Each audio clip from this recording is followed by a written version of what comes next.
That was me. That was me 10 years ago. I think that's healthy. I think it's healthy for us to be cynical, for us to be somewhat pessimistic about something that can help us out, and I think that's a healthy thing. So I applaud those that are critical of new technology and its application and implication in the space.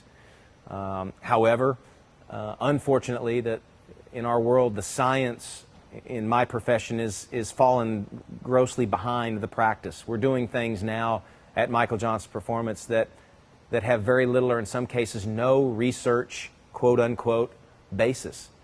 We have to answer basically 3 simple questions for it to make our training floor. Is it effective?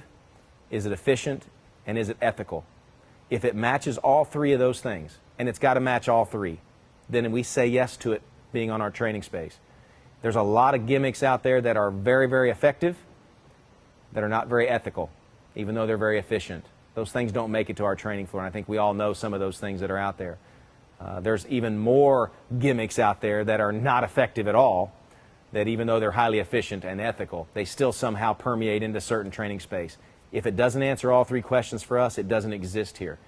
Fortunately for us, what we see is the research coming back along behind now and validating a lot of the practices that we've been doing.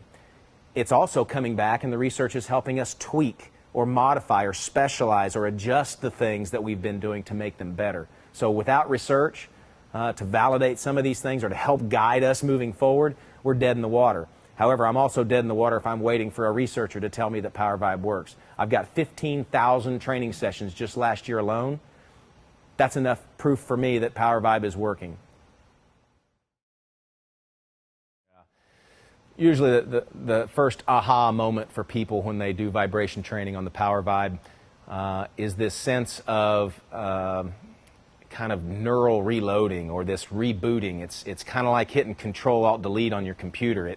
It seems to defrag their hard drive, if you will. They feel like if they've been in a car driving up here for 30 minutes that instantly that they're able to vibrate for 5-10 minutes, and the tightness of the restriction in their hips that they felt when they were in the car has suddenly gone away, and they haven't done any warm-up yet.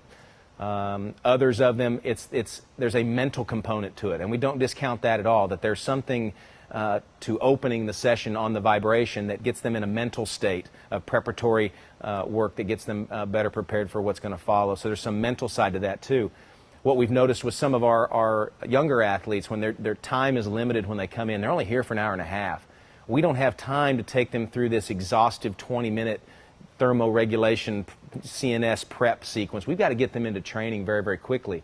And what we found is these athletes come in, and in 5 to 10 minutes on the PowerVibe, they've basically got a big piece of their warm-up already chunked out, that it's already reset their nervous system. It's got their thermogenic response that we're looking for. It's actually, in some cases, a better warm-up than sending them over to the exercise bike and the foam roller. They actually get more bang for their buck in just the 5 to 10 minutes. So there's the physiological, there's certainly that nervous system thing peripherally, but there's as much mentally, I think, to that as well. It just really opens the door for more effective training that follows.